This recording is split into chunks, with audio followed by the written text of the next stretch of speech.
মন প্রেমে পড়েছে, অচেনা এক মানুষ আমায় পাগল করেছে, মন প্রেমে পড়েছে।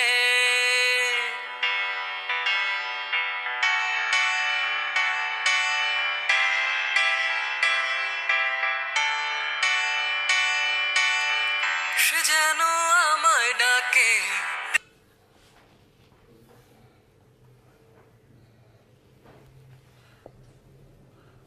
এই এটা কি মতি মামার চার দোকান?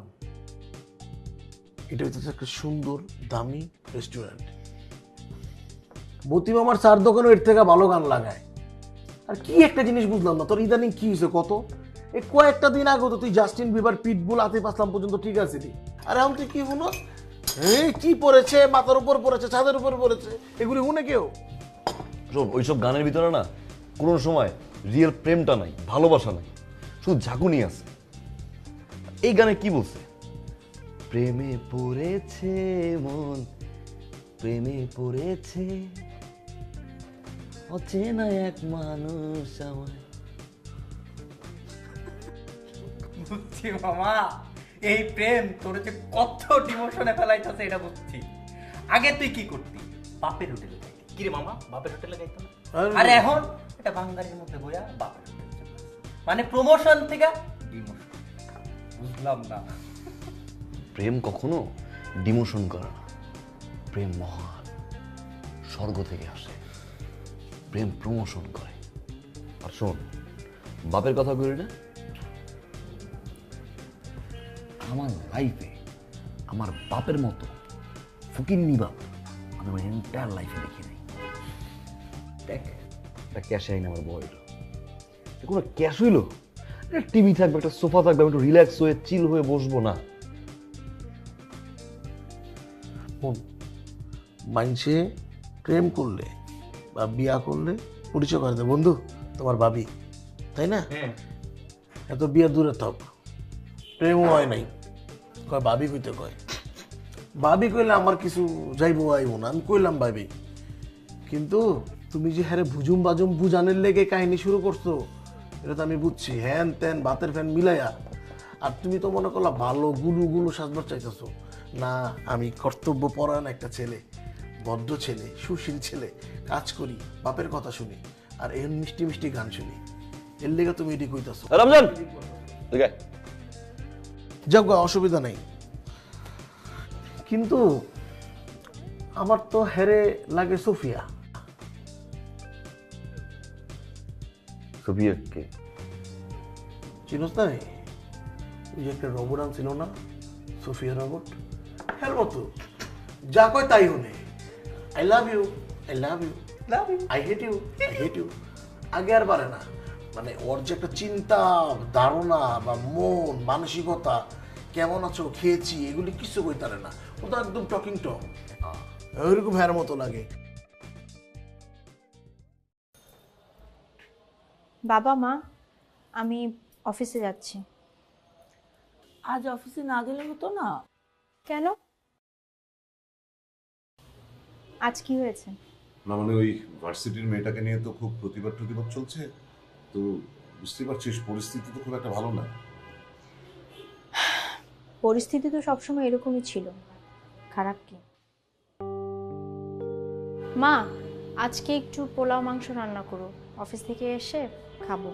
কেন, আজ আবার কি হলো? না, একটা মেয়েকে ধর্ষণ করা হয়েছে, সে হসপিটালে, তাকে নিয়ে বিভিন্ন মানুষ বিভিন্ন রকম মুখরোচক কথা বলছে। একটা আনন্দের দিন না, তাই বললাম ভালো মন্দ কিছু রান্না করো, খাবো। আসি।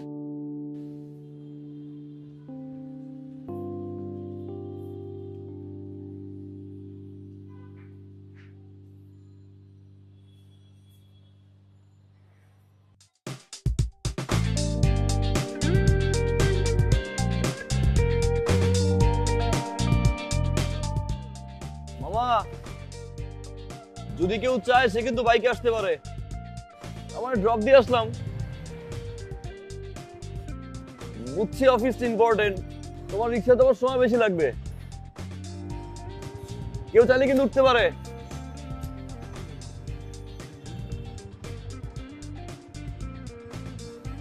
ঠিক আছে, সাবধানে যাও।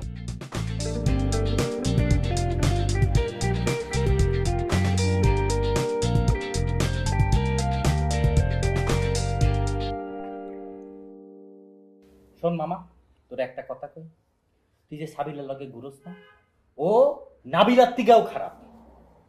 তোর যদি বিন্দু মাত্র লজ্জা থাকে ওই মায়ের পিছে আর যাবি না। যাবি না মানে যাবি না। বাইরে যা, দিয়ে যা যা। চল তো ভাই, ওর একটু একা থাকতে দে। চল।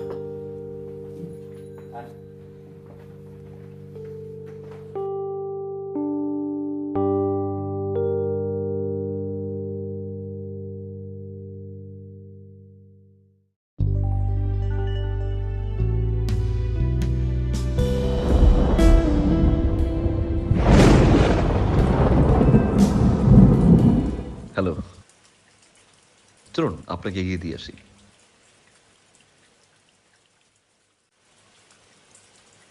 ওকে,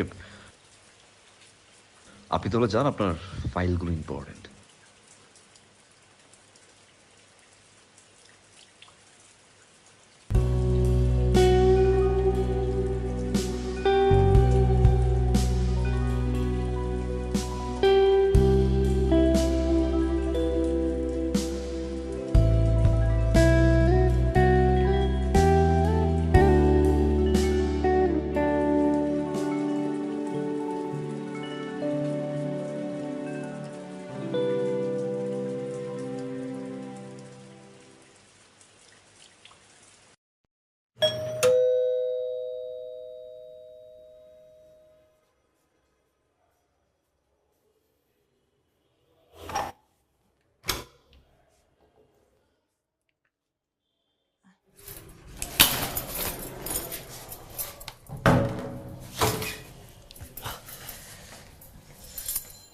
শোন না বাবু,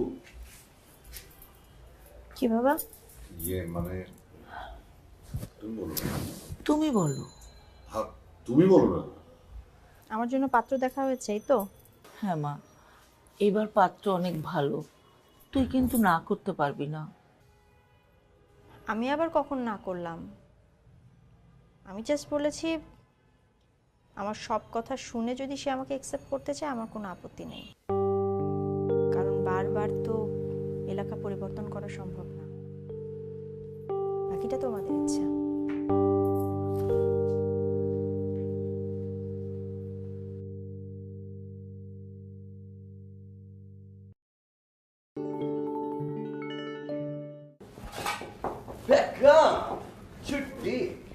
কিন্তু কেন ভাই? কারণ আজ তোমাদের ভাবির বার্থডে। Happy birthday. গেল আমাকে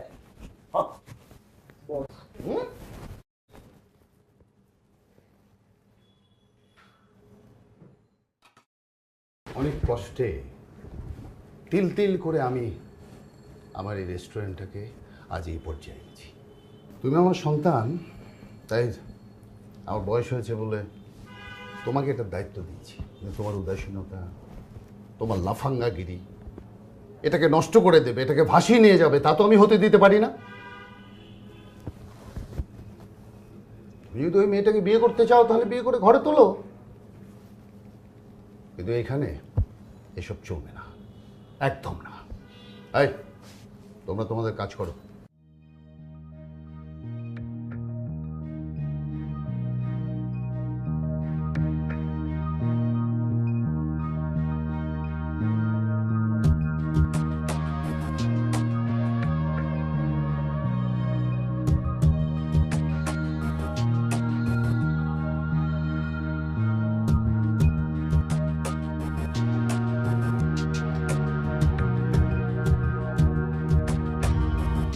আজকে তুমি 5টা থিওরি এখানে মুখস্থ করবে। জি স্যার। এত বারবার ফোন আসছে কেন? স্যার বাসা থেকে ফোন দিচ্ছে। মানে রেগুলারই তো তুমি আসো। স্যার ওই আজকে বাদ দেই, আমি বাসা থেকে বাকিটা করে আসবো। কেন? আমার বার্থডে তো এই জন্য বাসা থেকে বারবার ফোন দিচ্ছে, বাসায় সবাই অপেক্ষা করছে আমার জন্য। বাহ, তাহলে তো খুবই ভালো দিন আজকে তোমার জন্য। শুভকামনা। Thank you sir. শুভ জন্মদিন। Thank you. তোমার আজকে জন্মদিন, ব্যাপারটা কিভাবে সেলিব্রেট করি? তোমাকে তো একটা গিফট দেওয়া উচিত। তুমি বলো তো, আমি তোমাকে কি গিফট দিতে পারি? স্যার আপনার যেটা ইচ্ছা। তো লক্ষ্মী।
জন্মদিন না আপনার,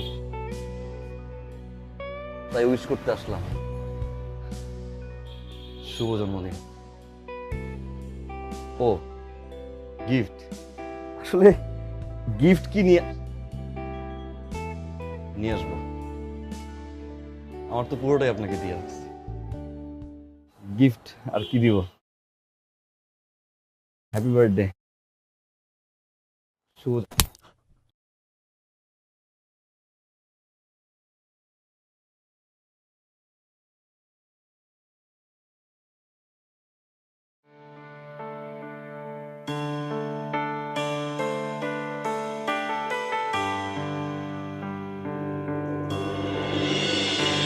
কালো কালো আলোগুলো ভালো হয়ে যাক তোমার প্রহরে,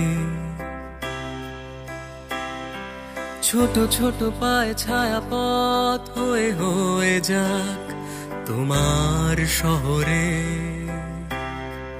চলো ভুলে যাই ভাঙা চোরা ব্যথা, নেই হয়ে যাক এসব নীরবতা।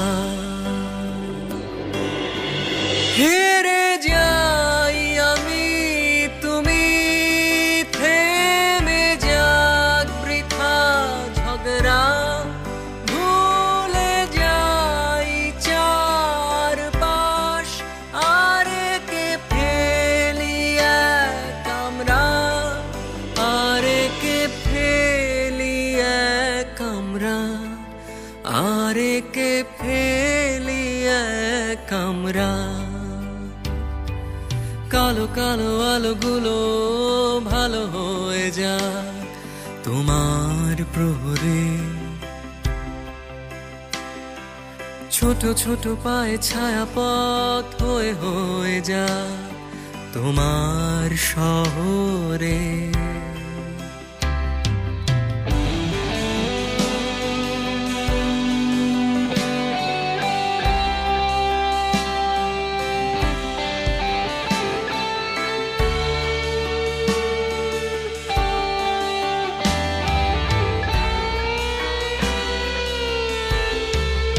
এলো মেলো ফুল ফোটে ধোয়া ভরা রাস্তায়, চিলে কোঠা থেকে ঠিক আকাশের তারা গোনা যায়। ছেড়ে যেতে পারো চাইলেই তো যাওয়া যায়, একা হওয়া সোজা তবে একা থাকা বড় দায়। চলো ভুলে যাই ভাঙা চোরা ব্যথা, নেই হয়ে যা এইসব নীরবতা হেরে যাই আমি তুমি থেমে যাক বৃথা ঝগড়া ভুলে যাই চারপাশ আর কে ফেলি এক আমরা। ডেকেছেন কেন?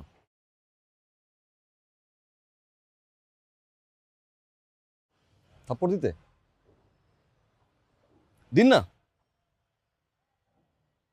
থাপ্পড় দিন। এত ঘৃণা করেন আপনি আমাকে?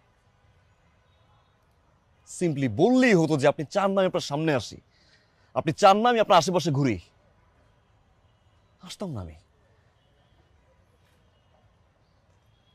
আমার ফ্রেন্ড সার্কেল আশেপাশের প্রতিটা মানুষ বলতো আপনি রোবট, আপনার ভিতরে আবেগ নেই, ইমোশন নেই, আপনি ভালোবাসতে জানেন না। I said no.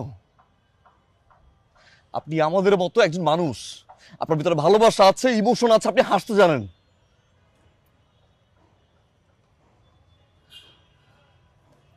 I'm wrong. আপনি আসলে একটা রোবট, এবং আপনি কমপ্লিটলি রক্তে মাংসে গড়া একটা রোবট। হ্যাঁ আমি রোবট। আশেপাশের মানুষ আমাকে রোবট বলে। হ্যাঁ আমি রোবট। আমার কোনো ইমোশন নাই।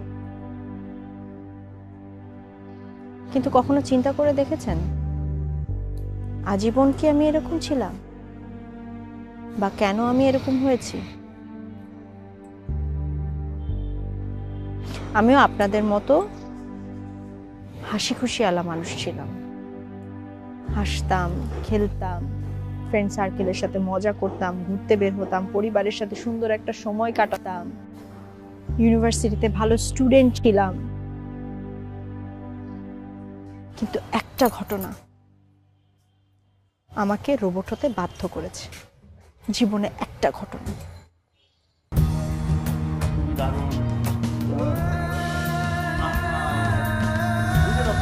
স্যার প্লিজ, গিফট দিতে বললে দায় দিচ্ছে আমার। Sir please, sir please. Gift দিচ্ছি।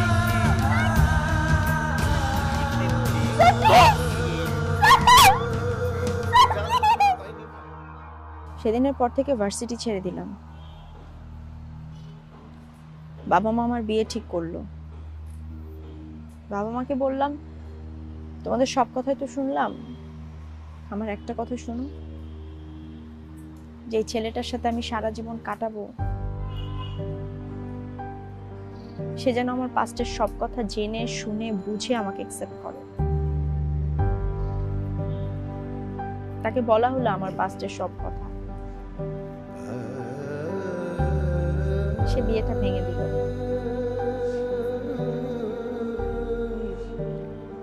এলাকার সব মানুষ এই ব্যাপার নিয়ে কানাঘুষা শুরু করলো। এলাকায় থাকা সম্ভব ছিল না, তাই এলাকাও ছাড়লাম। নতুন এলাকা, নতুন মানুষের মাঝে আসলাম।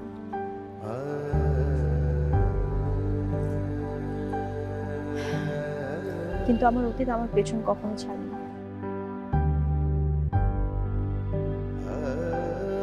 আমি আপনাকে ঘৃণা করি না। আমি জানি আপনার ভালোবাসাটা সত্য ভালোবাসা, অনেক অনেস্ট আপনি। সমস্যা আমার কোন সিচুয়েশনে কি রিঅ্যাক্ট করতে হয় সেটা আসলে আমি ভুলে গেছি। ওই যে রক্ত মাংসে গড়া একটা রোবট।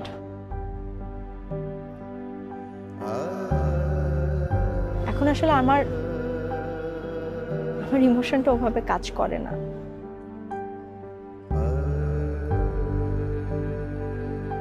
আমার হাসি, আমার আনন্দ, আমার ইমোশন কোনো কিছুই কাজ করে না। আমার জীবন থেকে সবকিছু চলে গেছে, শুধু থেকে গেছে লজ্জা, আমার অতীত।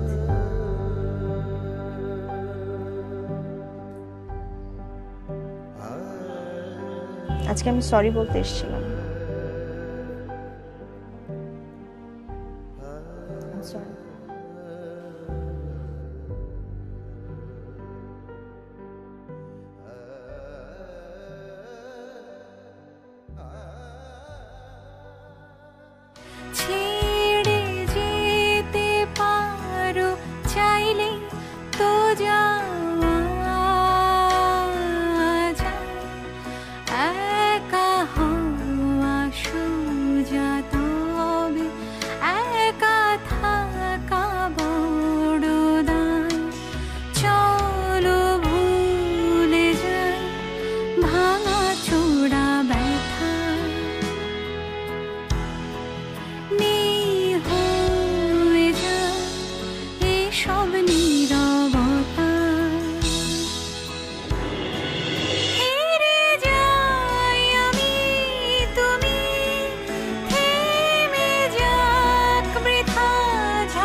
কালো আলোগুলো ভালো হয়ে যাক তোমার প্রহরে। ছোট ছোট পায়ে ছায়া পথ হয়ে হয়ে যাক তোমার শহরে।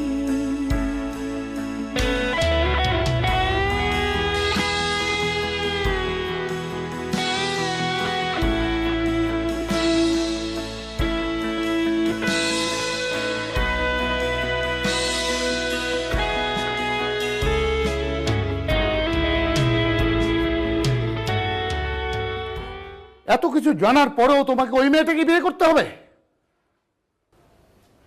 আমি একটা জিনিস বুঝি না বাবা, বিয়েটা তো আমি করব, তোমাদের প্রবলেম কোথায়? আছে, আমার আছে, আমার প্রবলেম আছে। তোমার মতো আমি ভ্যাগাবন না, আমার সমাজ আছে, আমাকে সমাজ নিয়ে চলতে হয়, আত্মীয় স্বজন আছে। রেপড একটা মেয়ে, ছি, ওই মেয়েটাকে তুমি বিয়ে করবে? ওয়াই? কেন? আর কি মেয়ে নেই দেশে? কি মেয়ের অভাব পড়েছে? চুপ।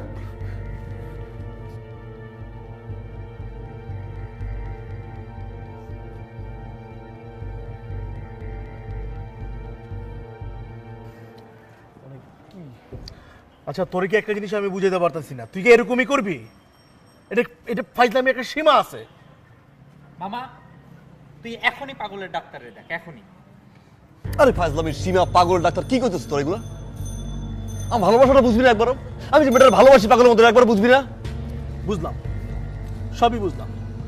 ওই মেয়ের অতিথি যাই না, কোন সুস্থ মানুষ ওই মেয়েকে বিয়ে করবে? মানুষ কি করব? সমাজ? এই তুই বিয়ে করতি? আরে পাগল নাকি? তাই আমি বিয়ে করতাম। আরে এই মেয়ের এত এই বেটা, আনতে যা, বাইরে আনতে যা। ঠিক আছে, আমরা যেতেছি। একটা কথা মনে রাখিস, তুই এই মেয়ের বিয়ে করলে না পাবি তোর বাপেরে, না পাবি তোর মারে, না পাবি কোনো আত্মীয় স্বজন। আর আমরা বন্ধুরা বাদই দিই না। তুই তোর লাইফ, তোর ডিসিশন। চল চল। আরে যা, আমার লোক, আমার ডিসিশন। সমাজ, সমাজ, ফ্যামিলি, পরিবার, মানুষ। আর আমি তো ভালোবাসি একজন রে, আমার মনটা কে দেখবে? তোর সমাজ, আমার ফ্যামিলি। মেয়েটা কি করছে? মেয়ের দোষটা কি?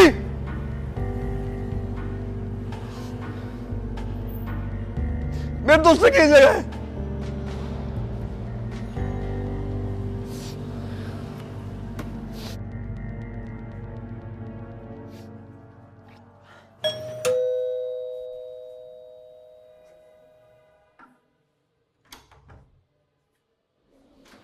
আসসালামু আলাইকুম ভাবি। ওয়ালাইকুম সালাম।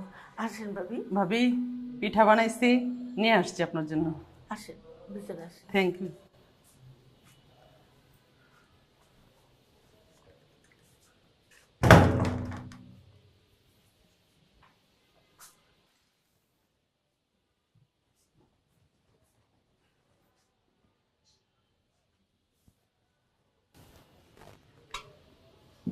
একটা খান হবে প্লিজ। না, আমি পরে খেয়ে নেব। আচ্ছা, তো ভাবি পিঠা আবার সাবিলারে দিন না, মাঝে মাঝে তুই বমি টমির আওয়াজ শুনি। হয়েছে কিভাবে, এইসব কথা না গোপন রাখা যায় না। আপনি যত তাড়াতাড়ি সম্ভব মেয়েটারে বিয়ে দিয়ে দেন।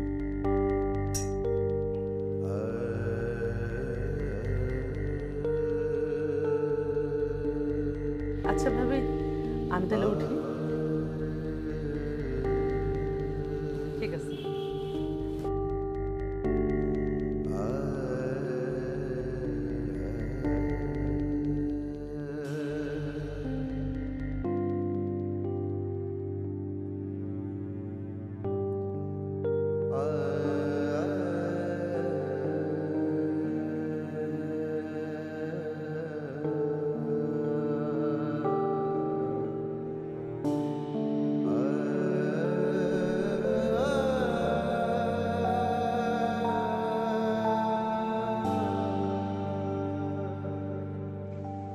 You save yourself or remain unsaved.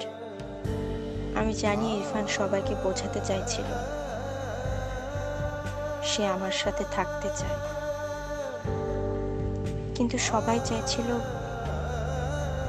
আমার মতো কলঙ্কিত মেয়ে যেন তাদের চোখের সামনেই না থাকে। তাই আবার সবার ঘৃণা আর অপমান নিয়ে আমাকে চলে যেতে হচ্ছে এক নতুন অজানা জায়গায়।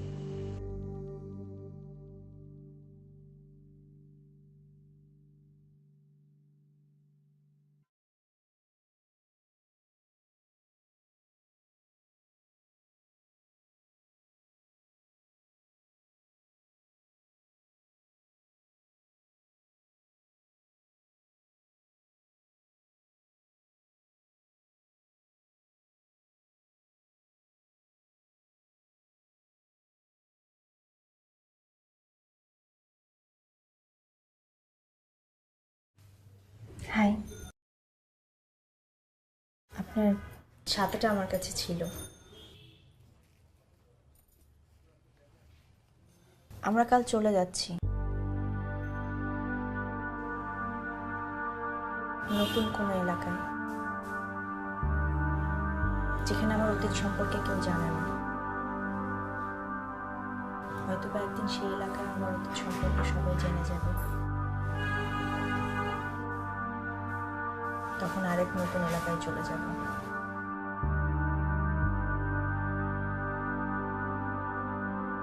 আপনার উপর আমার কোনো রাগ অভিমান কিছুই নেই। আপনি অনেক ভালো একজন মানুষ। ইনফ্যাক্ট অনেকদিন পর এমন একজন মানুষকে দেখলাম যার উপর নির্ভয়ে ভরসা করা যায়।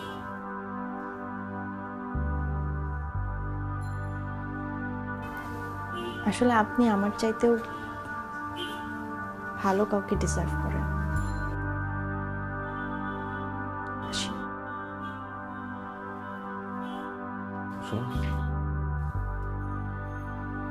সত্যি চলে যাচ্ছে?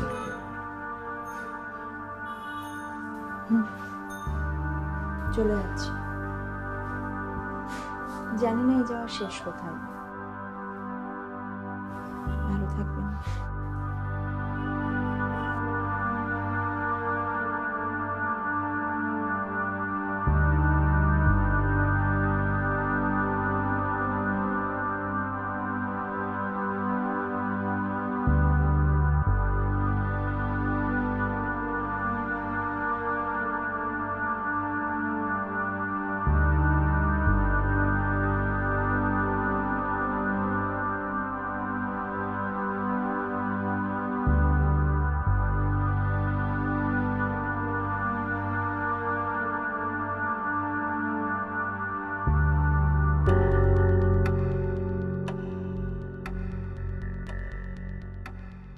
শুনতে পাচ্ছ? তোমাকে ভালোবাসা আমার পক্ষে সম্ভব না। তোমার পরিবার, তোমার সমাজ, তোমার বিবেক কখনোই আমাকে মেনে নিতে পারবে না।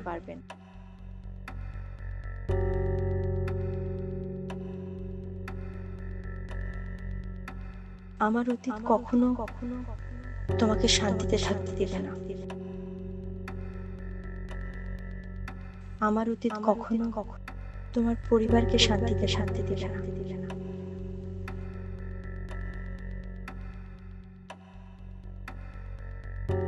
তুমি কখনো আমাকে পাবে না, কখনো না, কখনো না,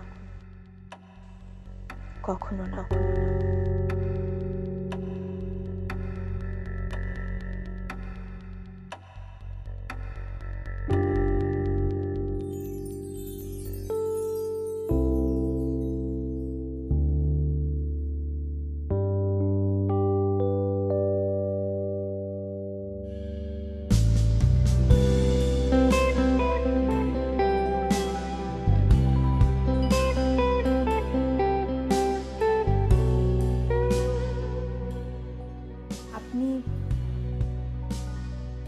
আপনি আবার এসেছেন?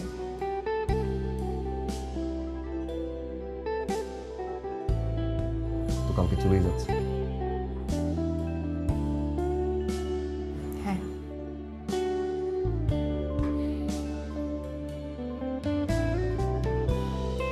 কিন্তু আর কতদিন এভাবে পালিয়ে বেড়াবে? মানে আপনার কি মনে হয় না যে আপনারা পালিয়ে বেড়াচ্ছেন বলে এত খুশি মারছেন? সমাজ, পরিবার, আশেপাশে মানুষ কি বলবে, এই কথা চিন্তা করে যে আপনি চুপ করে আছেন, এতেই মানুষগুলো প্রশ্রয় পাচ্ছে। কেন বলে যাচ্ছেন? লজ্জা আপনাদের না, তাদের পাওয়া উচিত।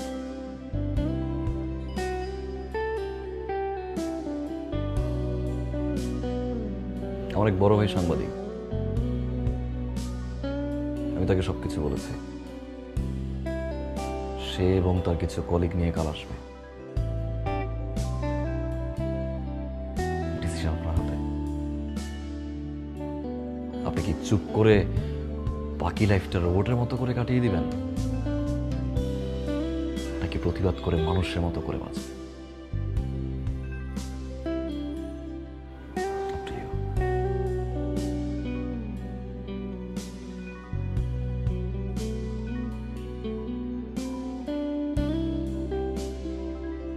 কাল যদি আপনার পাশে একটা মানুষ না থাকে, আমি আপনার পাশে।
আসসালামু আলাইকুম সবাইকে।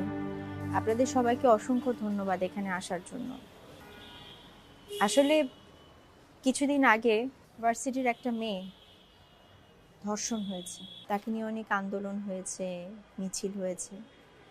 অবশেষে অপরাধী ধরা পড়েছে এবং তাদের শাস্তিও হবে আশা করি। কিন্তু সবার ক্ষেত্রে কি এরকম ঘটে? প্রতিনিয়ত বিভিন্ন জায়গায় ধর্ষণ হচ্ছে, কিন্তু সব ধর্ষণের অপরাধীদের শাস্তি হয় না, তারা ধরা পড়ে না, কারণ আমরা মুখ ফুটে তাদের নাম বলতে পারি না। কেন বলতে পারি না? লজ্জায়, সমাজের লজ্জা, পরিবারের লজ্জা, নিজের লজ্জা, এত লজ্জায় আমরা প্রতিবাদ করতে পারি না। কিন্তু একটা কথা বলবেন, আমরা কেন লজ্জা পাবো? আমরা তো কারো ক্ষতি করিনি, কাউকে অপমান করিনি, কারো ধর্ষণ করিনি, তাহলে আমরা কেন লজ্জা পাবো? আমরা লজ্জা পাই বলে আমরা মুখ বুজে সবকিছু সহ্য করি, আর সহ্য করি বলে এই নরপিশাচরা আরো পিশাচ হয়ে ওঠে, আরো ধর্ষণ করে, কারণ তাদের শাস্তি হয় না, কারণ আমরা বলতে পারি না। আজ আমি আপনাদের মাধ্যমে সবাইকে একটা কথাই বলতে চাই, সকল লজ্জা ভুলে আমাদের রুখে দাঁড়াতে হবে, প্রতিবাদ করতে হবে, কারণ আমরা প্রতিবাদ করলে অপরাধ করব, আমরা প্রতিবাদ করলে ধর্ষণ হবে। এখন সময় আমাদের রুখে দাঁড়ানো, সাহস নিয়ে এগিয়ে যাওয়া।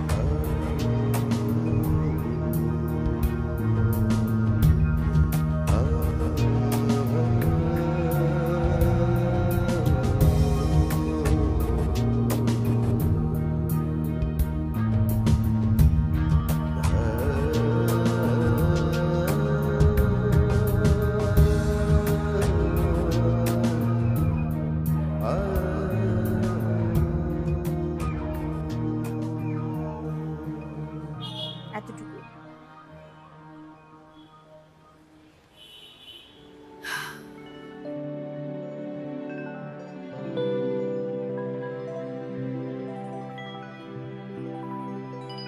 দেখি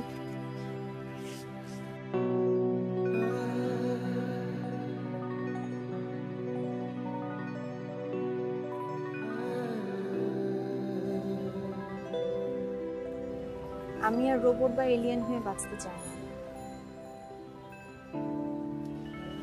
আমি মানুষ হয়ে বাঁচতে চাই। আমিও চাই তুমি মানুষ হয়ে বাঁচো, কিন্তু এত লম্বা পথ তো আমি একা পাড়ি দিতে পারবো না, তোমাকে আমার পাশে দরকার, থাকবো আমার পাশে।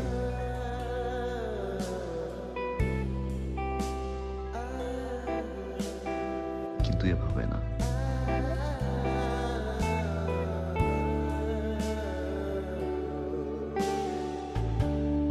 Will you marry me? I need you in my life. Please.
কালো কালো আলোগুলো ভালো হয়ে যাক তোমার প্রহরে, ছোট ছোট পায়ে ছায়া পথ হয়ে হয়ে যাক তোমার শহরে। চলো ভুলে যাই ভাঙা চোরা ব্যথা, নেই হয়ে যাক এসব নীরবতা। হেরে যাই আমি তুমি, থেমে যাক বৃথা ঝগড়া, ভুলে যাই চারপাশ আর একে ফেলি এক আমরা, আর একে ফেলি এক আমরা, আর একে ফেলি এক আমরা।